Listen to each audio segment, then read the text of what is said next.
Започваме с създаването на базовата графика.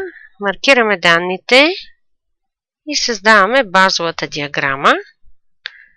Махаме всички ненужни елементи. Това не ни трябва, това не ни трябва. И сега трябва да обърнем данните, така че да са групирани по години. Ето така. Сега тук са данните от 2012 година, тук са данните от 2013 година и сега да добавиме основните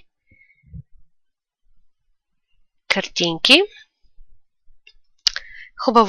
Хубаво е да са в унисон с разглежданата материя. Ето тук виждаме коя е серията, която в момента е активна. Избираме подходящата картинка и не забравяме да покажем повтарящи се картинки. Същото се повтаря за останалите серии. Ето тук виждаме за коя серия става дума. Ето тук избираме подходящата картинка. Отново искаме повтарящи се серии. И разбира се, последните също ги свързваме с подходящата картинка. И ето нашата основа е готова. Сега е момента да прехвърлиме диаграмата на собствена страница. Ето така. И да уразмериме зоната, така че да показва добре съответните елементи. Ето, например, така. Тук се водиме основно от това да се виждат добре основните тенденции. Сега да добавиме разделител за година. За тази цел отново имаме подходяща картинка. Тази. Като тя трябва да бъде горе-долу, ето в тези граници, разположена, така че да се вижда добре. Още малко.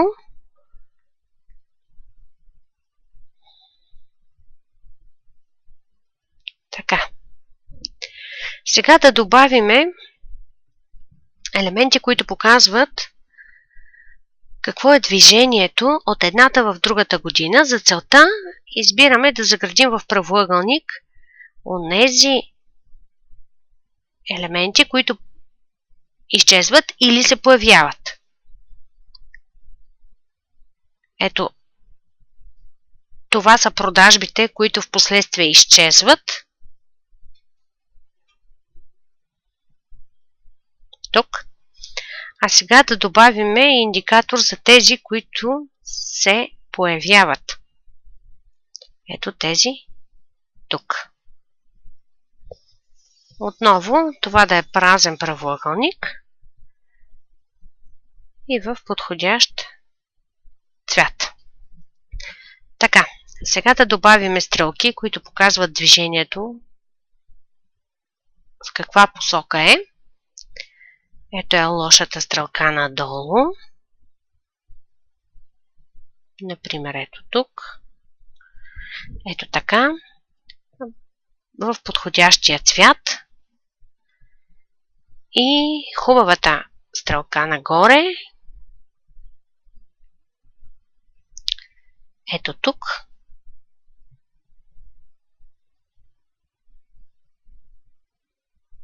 Ето така. В подходящия цвят отново. Така, сега да покажем и събирателните елементи. За целта стандартният елемент за събиране, който в случая трябва да се обърне. Ето така. Да разтегнем, за да обхваща целия период.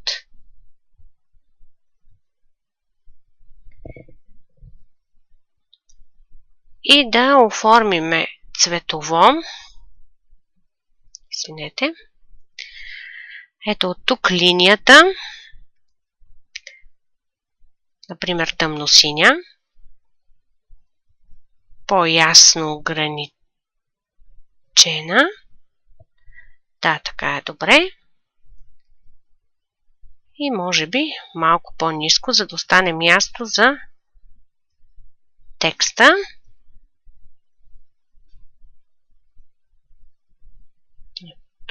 Тук. Ето така.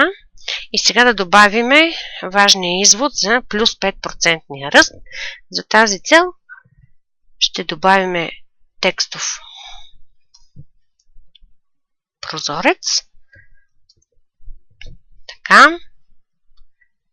Ето го.